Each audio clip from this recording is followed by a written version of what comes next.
नमस्कार। महापुरुषों का कहना है कि कविता हमें बेहतर इंसान बनने में सहायता करती है। इसलिए ये जरूरी लगता है कि कविता सब तक पहुंचे, सब कविता को जानें और समझें।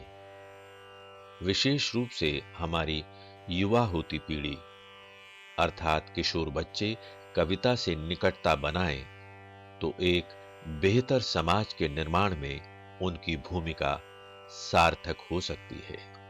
किंतु ऐसा तभी संभव है जब हम ये जान लें कि कविता है क्या।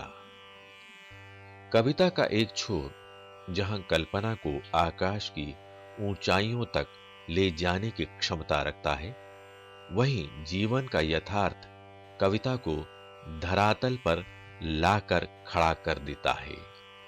यही अंतर्विरोध ही कविता का जनक है। कविता का भाव जगत छात्रों के लिए हमेशा से जिज्ञासा का कारण बनता रहा है।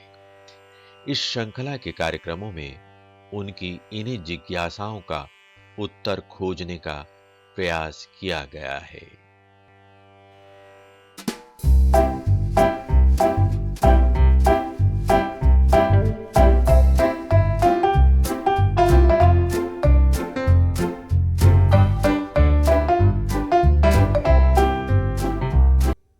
आज हम प्रस्तुत कर रहे हैं नई कविता के प्रमुख कवि गिरिजा कुमार माथुर और उनकी कविता छाया मत छूना पर आधारित यह कार्यक्रम।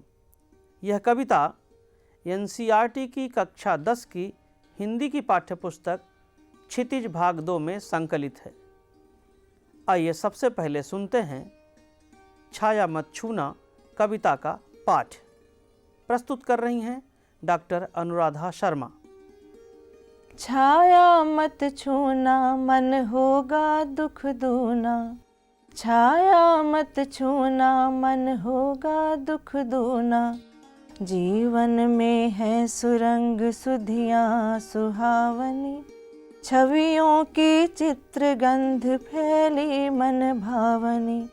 तन सुगंध शेष रही बीत गई यामिनी, कुंतल के फूलों की याद बनी चांदनी। भोली सी एक छुवन बनता हर जीवित क्षण, भोली सी एक छुवन बनता हर जीवित क्षण। छाया मत छूना मन होगा दुख दूना, छाया मत छूना मन होगा दुख दूना। यश है न वैभव है, मान है न सरमाया, जितना ही दौड़ा तू उतना ही भरमाया। प्रभुता का शरण बिंब केवल मृग तृष्णा है, हर चंद्रिका में छिपी एक रात कृष्णा है। जो है यथार्थ कठिन उसका तू कर पूजन, जो है यथार्थ कठिन उसका तू कर पूजन। छाया मत छूना मन होगा दुख दूना, छाया मत छूना मन होगा दुख दूना। दुविधा हत साहस है दिखता है पंथ नहीं, देह सुखी हो पर मन के दुख का अंत नहीं।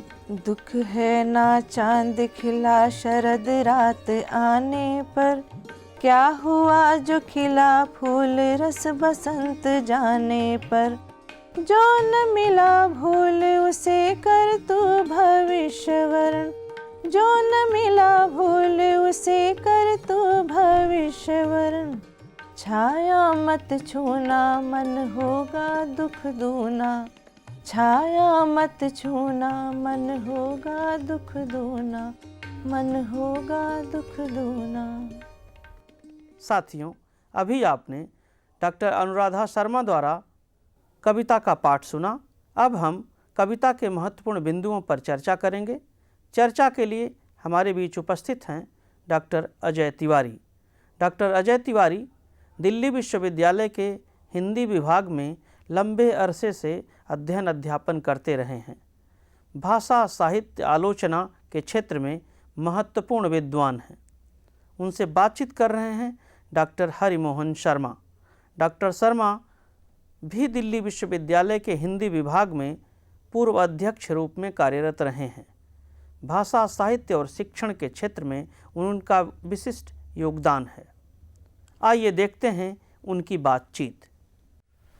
नमस्कार साथियों, आज हम प्रस्तुत कर रहे हैं नई कविता के प्रतिष्ठित कवि गिरिजा कुमार माथुर और उनकी कविता छाया मत छूना पर चर्चा। इस कविता में माथुर जी ने जीवन में मौजूद रोमान और कठोर यथार्थ, इन दोनों के द्वंद्व को प्रस्तुत किया है। इस पर और आगे चर्चा के लिए हमारे साथ उपस्थित हैं डॉक्टर अजय तिवारी। डॉक्टर तिवारी, आपका बहुत बहुत स्वागत है। धन्यवाद डॉक्टर साहब, नमस्कार। डॉक्टर तिवारी, अच्छा हो कि हम चर्चा शुरू करें इससे पहले माथुर जी का संक्षिप्त जीवन परिचय प्राप्त कर लें, इससे विद्यार्थियों को मदद मिलेगी। मध्य प्रदेश के थे माथुर जी जी, और बहुत समय उत्तर प्रदेश में रहे। जी जी, कुछ दिन अमेरिका भी गए। अच्छा। अमेरिका में यूनाइटेड नेशंस में उन्होंने रेडियो का हिंदी चैनल पहली बार स्थापित प्रसारण किया वहाँ था। से। प्रसारण जी, का वो जी। स्थापित किया था। जी जी जी। और जीवन में कई बार संघर्ष की स्थितियां पैदा हुई, लेकिन बराबर वो आकाशवाणी वगैरह से जुड़े रहे। अच्छा। उनका एक साहित्यिक पक्ष ये है कि पत्रकारिता और आकाशवाणी में काम करने के अलावा जी, अपने समय का जो सबसे महत्वपूर्ण संकलन निकला था कविताओं का, 7 कवियों की कविताओं का, जी, जी, जी। तार सप्तक, हाँ हाँ तो उसके एक कवि थे।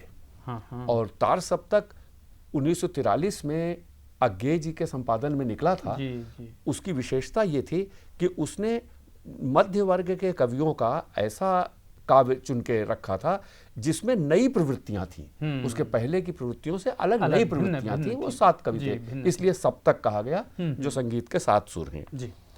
और गिरिजा कुमार माथुर ने अपने शुरू के दिनों में बड़ी भावनापूर्ण कविताएं, जिसको बल्कि भावुक कविताएं लिखी, अच्छा। अभावुक कविताएं लिखी। वो सौंदर्य के कवि थे मूल रूप से, गीतकार थे। गीतकार थे मूल रूप से, सौंदर्य के कवि थे। जी, जी, जी। और जिसको आपने कहा रोमान जीवन में मौजूद, हाँ, हाँ। तो रोमान का अर्थ होता है भावना, कल्पना, स्वप्न अच्छा। और साहस। हम्म। जहां मतलब ये चीजें हों, वो रोमान के लक्षण होते हैं। इसीलिए आप देखेंगे कि रोमानी कवि कल्पना में बहुत रहता है और साथ साथ वो संघर्ष भी बहुत करता है। तो इनके यहाँ उस रोमान का विकास इसीलिए आगे संघर्ष की दिशा में हुआ, यथार्थ की दिशा में हुआ, जिसको आपने कठोर यथार्थ जी, जी, कहा, जो इस कविता में भी है। तो उस यथार्थ की दिशा में हुआ। और इस तरह ये एक यथार्थवादी और बहुत दूर तक राजनीतिक कवि के रूप में अच्छा मान्यता पाते हैं। और बहुत अच्छी राजनीतिक कविताएं भी उन्होंने लिखी थी। इसलिए एक बड़ा दायरा उनकी कविताओं का है। जी जी जी जी। इसलिए हिंदी में महत्वपूर्ण है। अब इस कविता की व्याख्या हो जाए तो हमारे विद्यार्थियों के लिए लाभप्रद रहेगा। जी डॉक्टर साहब। छाया मत छूना मन होगा दुख दूना। क्या बात है। छाया तो आप जानते हैं जो वास्तविकता नहीं है, वास्तविकता का आभास है। आभास। तो यहाँ छाया का अर्थ है जो जीवन में भ्रम की तरह उपस्थित है, जो जीवन में स्मृति की तरह उपस्थित है, जो बीत चुका है, उसका ये अतीत की छाया है मोटे तौर से। तो उस छाया को छूने की कोशिश मत करना, इससे मन दुखी होगा, बल्कि मन में जो दुख है वो और दुगना हो जाएगा। तो ये मन को प्रबोधन है एक तरह से। हाँ, अपने मन को संबोधन है। हाँ। अपने मन को संबोधन है। और कवि इसको इसी चीज को कहते हैं आत्मसंवाद, एकालाप। कवि अपने आप से संवाद कर रहा है कि हे मेरे मन, तुम छाया मत छूना, अतीत की छायाओं में के पीछे मत जाना, इससे तुम्हारा दुख बढ़ेगा ही, कम नहीं होगा। क्या बात। जीवन में है सुरंग सुधियां सुहावनी, छवियों की चित्रगंध फैली मन भावनी। क्या बात है। यहाँ उन्हीं छायाओं को छवियां भी कहा गया है। सुरंग छवियां। सुरंग हाँ, अभी सुरंग सुधियां है, छवियां अगले पंक्ति में। तो मैं अर्थ पहले बता रहा हूँ। छवियां छाया का ही रूप है। जीवन में सुरंग यानी अच्छे रंगों की, यानी चटक, सुंदर, सुख, सुंदर, सुखद ही चटक रंगों के सुंदर छवियां होंगी। जी, जी, तो जी। सुंदर यादें फैली हुई हैं और वो मन को बहुत लुभाती हैं, सुहावनी है, मन को आकर्षित करती हैं। और ऐसे जो चित्र और गंध फैली हुई हैं, इनके पीछे मत दौड़ना। अच्छा। छवियों की चित्रगंध फैली मन भावनी, यहाँ चित्र भी है, गंध भी है। अच्छा। तो वो स्मृतियां सुहावनी हैं, उनकी गंध बहुत अच्छी, मतलब वो आकर्षित करती हैं और उनका रंग भी बहुत अच्छा है। तन सुगंध शेष रही, बीत गई यामिनी, कुंतल के फूलों की याद बनी चांदनी। अब देखें आप, ये जो यामिनी, तन सुगंध, चांदनी, ये उसी तरह का भावनापूर्ण रोमांस है और यहाँ प्रेम का बिंब है।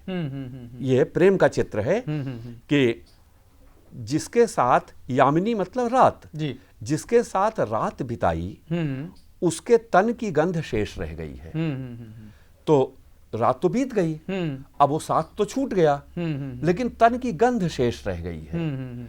और जो कुंतल के फूल थे, कुंतल यानी बाल, बालों में जो फूल लगे हुए थे, उन्हीं की याद चांदनी बनकर फैली हुई है। अच्छा। तो इस तरह जो गंध और रंग दोनों यहां दिखाई पड़ते हैं जी। तन की सुगंध, हाँ और फूल की भी सुगंध है जी। भूली सी एक छुअन बनता हर जीवित क्षण, छाया मत छूना मन। तो जो जीवित क्षण है, वो जो क्षण जिया है, वो जीवित क्षण की तरह से स्मृति में है। उसकी हर छुअन फूल की तरह मालूम पड़ती है, यानी हर जीवित क्षण फूल की एक छुअन बन जाता है। इतना कोमल है कि जब छूता है तो लगता है जैसे फूल छू रहा है। शरीर को इतना आनंद सुख मिलता है। भूली सी छुअन। हाँ, भूली सी एक छुअन। अब वो जो बीत गया है तो भूली सी है ना। हाँ। तो उसके विगत होने का संकेत है भूली सी। जी। तो जी। और वो है, वो फूल जैसा लगता है और लगता है जीवित है, लेकिन वो जा चुका है। इसलिए उसके पीछे मत जाना, मन का दुख दूना होगा। यश है न वैभव है, मान है न सरमाया, जितना ही दौड़ा तू उतना ही भरमाया। अब अतीत से वर्तमान पर आ गए। हाँ, दूसरा छंद है। जी जी जी। जहां पहले सुधियां, पुरानी यादें अतीत की, यहां आप देखेंगे हर चंद्रिका में छिपी एक रात कृष्णा है, जो है यथार्थ कठिन। यहाँ यथार्थ आ गया, यानी वर्तमान आ गया। तो ये काल क्रम से विकास कर रहे हैं। अच्छा। वर्तमान ये है, यथार्थ ये है कि तुम्हारे पास यश नहीं है, वैभव नहीं है, मान नहीं है, पूंजी नहीं है, और इनके पीछे जितना दौड़े तुम उतना ही भ्रमित होते रहे। ये सारी चीजें मनुष्य को लुभाती हैं। हाँ। यश के पीछे आदमी भागता है, वैभव के पीछे भागता है, सम्मान और पूंजी के पीछे भागता है। तो इन्हीं चीजों का नाम है प्रभुता, जिसको आगे कहा प्रभुता का शरण बिंब केवल मृत तृष्णा है। ये शरण बिंब क्या है? शरण बिंब है कि वो प्रभुता के, प्रभुता मतलब ये जो शक्ति के, सफलता, पूंजी, अमीरी वगैरह है, सत्ता है, इसकी शरण प्राप्त करने का जो तुम अपने मन में सपना देख रहे हो, बिंब माने चित्र। तो अपने को प्रभुता की शरण में देखो, या प्रभु बन के तुम उस तरह व्यवहार करो। तो ये है प्रभुता का शरण बिंब। अच्छा। उसकी प्रभुता की शरण में जाके तुम अपने को वैभवशाली समझो, ये ठीक नहीं है। तो वो मृग तृष्णा है केवल। मृग तृष्णा का अर्थ होता है जी ऐसी चाह जो दिखता है कि बस पूरी होने वाली है, लेकिन कभी पूरी नहीं होती। जैसे रेगिस्तान में बालू के चमकते कण को पानी समझ के मृग उसके पीछे दौड़ता है, लेकिन लगातार बालू ही मिलता है और पानी दूर चला जाता है। ऐसे ही जो प्रभुता है वो मृग तृष्णा है। हाँ, यश, वैभव, मान, सरमाया, सत्ता, अमीरी वगैरह, ये मृग तृष्णा है। ये कभी प्राप्त नहीं होता, और मध्य वर्ग के कवि को तो वैसे भी नहीं प्राप्त होता। इसीलिए कहते हैं हर चंद्रिका में छिपी एक रात कृष्णा है। यहाँ उसका एक और पहलू उजागर किया गया है। अच्छा। कि चंद्रिका यानी पूर्णिमा। अच्छा। चांदनी रात। जी जी जी जी। हर चांदनी रात में एक कृष्णा यानी कालिमा छिपी हुई है, क्योंकि पूर्णिमा के बाद ही अंधेरा पाक शुरू होता है। हाँ, वो तो क्रम है, अंधेरा कृष्ण पक्ष, शुक्ल पक्ष, या चांद के दूसरी तरफ तो हमारी तरफ रोशनी दिख रही है, दूसरी तरफ तो अंधकार होगा। हाँ। क्योंकि सूरज का बिंब वहां नहीं पड़ रहा है। बिल्कुल। तो इसलिए हर चंद्रिका में छिपी एक रात कृष्णा है। आज चंद्रिका है, इसमें छिपी हुई वो कृष्णा यानी अमावस्या की रात भी है जो आएगी। इसलिए वो कहते हैं कि इन सब चीजों के पीछे मत भागो, जो है यथार्थ कठिन उसका तू कर पूजन। अच्छा, यथार्थ कठिन जो, अब आप जब इन चीजों से दूर होंगे, मोहक सपनों से दूर होंगे, तो जीवन में जितने संघर्ष हैं, जितनी कठिनाइयां हैं, वो सामने आएंगी। तो वो कहते हैं कि उनको सिर्फ स्वीकार मत करो, उनका पूजन करो, यानी वही तुम्हारे लिए केवल चुनने की चीज है। उससे टकराओ मतलब उसको तुम जीवन मूल्य बनाओ और उसमें से रास्ता निकलेगा। क्या बात क्योंकि पूजन करने में देखिए ये देवता का पूजन नहीं है, कठोर यथार्थ का पूजन है। अच्छा, तो पूजन करने का मतलब है सिर्फ उसको मान मत लो, उसको जीवन मूल्य की तरह अपनाओ। अच्छा, आगे दुविधा हत साहस है, दिखता है पंथ नहीं, देह सुखी हो पर मन के दुख का अंत नहीं। जब आप कठोर यथार्थ को अपनाएंगे तो आपको चुनौतियां भी मिलेंगी, आप उस यथार्थ के सामने अपने को दुविधाग्रस्त भी पाएंगे, आप आगे बढ़ने का साहस करेंगे, लेकिन दुविधा भी होगी। तो दुविधा, साहस आपका यानी हिम्मत आपकी दुविधा से आहत है, यानी साहस भी है लेकिन साहस पर दुविधा हमला कर रही है। अच्छा। यानी दुविधा से साहस आपका कई बार कमजोर भी पड़ता है। तो दुविधा माने उसको ये करूं नहीं करूं ना करूं। दुविधा मतलब जहां आपके मन में दो तरह की बातें आती हैं। अच्छा, तो वही करूं ना करूं, तो इसको मानूं, यहां चलूं ना चलूं। और दुविधा इतनी है क्योंकि पंथ दिखाई नहीं पड़ता जी। जब आप कठोर यथार्थ को स्वीकार करते हैं, अतीत तो आपकी स्मृतियों में है जी, लेकिन यथार्थ को स्वीकार करते हैं अब क्या करना है। ये रास्ता तो बड़ा आसान दिखता नहीं, उसको आदमी को संघर्ष से, प्रयत्न से अर्जित करना होता है। जी।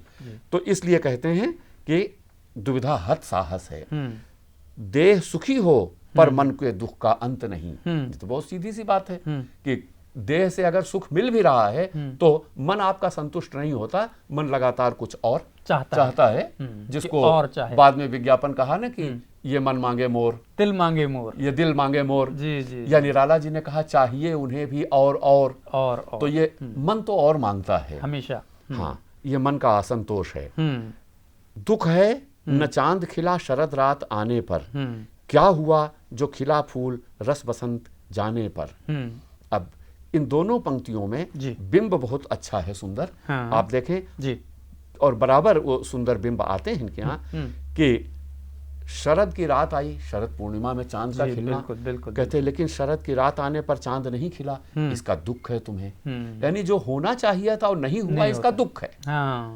उसी तरह बसंत बीत जाने पर, यानी रस बसंत, बसंत जो हर जीवन के हर पक्ष में रस भर देता है, तो वो बसंत बीत जाने पर अगर फूल खिला तो क्या हुआ। यानी ये अपने मन से प्रश्न भी है एक तरह का कि जो होना चाहिए वो नहीं हुआ, तो जो अधूरी इच्छाएं तुम्हारी रह गई हैं बहुत सी, ये सारी चीजें हों, इसके बावजूद जो न मिला भूल उसे कर तू भविष्य वरण, छाया मत छूना मन।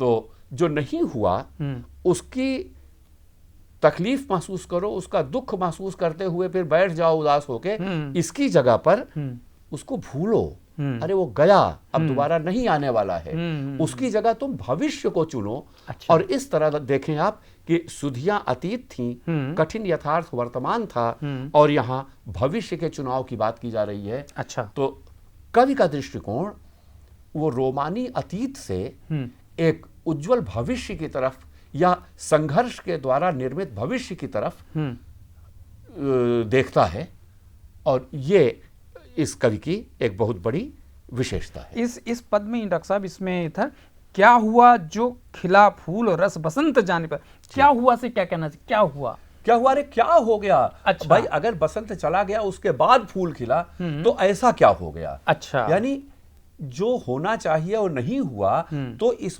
चाहे जितनी बड़ी बात हो, लेकिन अब तो विगत हो गया ना। अच्छा, इसीलिए वो अगली पंक्ति में कहता है जो न मिला भूलो उसे। अच्छा। चाहे जितनी बड़ी बात हो, आप अतीत में जाके तो उसको सुधार नहीं सकते। जी जी जी, बहुत अच्छा। तो इसलिए उसको भूलो, उसको भूलना ही मनुष्य का सही काम है, श्रेयस्कर है, मनुष्य का सही कर्तव्य यही है कि उसको भूले। जी डॉक्टर साहब। अच्छा, मैं डॉक्टर साहब इस कविता के पढ़ने के बाद जानना चाहता हूँ कि इसका मूल संदेश क्या है, क्या कहना चाहता है कवि इसके माध्यम से? डॉक्टर साहब, आप देख ही रहे हैं कि इसमें कवि बताता है कि अतीत बीता हुआ जो समय है आदमी का, वो उसको बड़ा मोहक लगता है। अच्छा। तो मोहक अतीत अतीत आपको मोहक लगता है, लेकिन अतीत में आप न जा सकते हैं, ना अतीत वापस आ सकता है। इसलिए आप अतीत से हटके वर्तमान को चुने, क्योंकि आप वर्तमान में ही जी रहे हैं। जो कुछ कर्तव्य करेंगे वर्तमान में ही करेंगे। अच्छा। और वर्तमान में कर्तव्य करके ही आप भविष्य की रचना करेंगे। इसलिए इसका मूल संदेश यह है कि मोहक अतीत से छुटकारा पाकर वर्तमान यथार्थ में अपना कर्तव्य करें और एक अच्छे भविष्य का निर्माण करें। तो क्या हम कह सकते हैं कि ये वर्तमान पर केंद्रित कविता है? नहीं डॉक्टर साहब, ये तीनों कालों को समेटती है। अच्छा। इसलिए ये भविष्योन्मुख कविता है। अच्छा। भविष्य की तरफ देखने वाली कविता है। और भविष्य की तरफ आप तभी देख सकते हैं जब वर्तमान पर आप टिके हों। अच्छा। तो वर्तमान यथार्थ बोध है। अतीत में देखना तो रूढ़िवाद है। अतीत में देखना तो पुनरुत्थान है। अच्छा। एक तरह का काल्पनिक स्वप्न है। अच्छा, पर मनुष्य तो अतीत में बना रहना चाहता है क्योंकि वो मोहक है। मोहक है, यही तो वो कह रहे हैं कि मोहक तो है, लेकिन आप अतीत में जा नहीं सकते, ना अतीत वापस आ सकता है। इसलिए अतीत को भूलना ही आपका मानव कर्तव्य है। डॉक्टर तिवारी, आपने मूल संदेश में तो बहुत अच्छी अच्छी बातें इसमें बताई, परंतु इस कविता के प्रत्येक खंड में हम देखते हैं कि कुछ कुछ विशेष प्रकार के बिंब आए हैं। अगर उनका भी खुलासा हो जाए तो बेहतर रहेगा।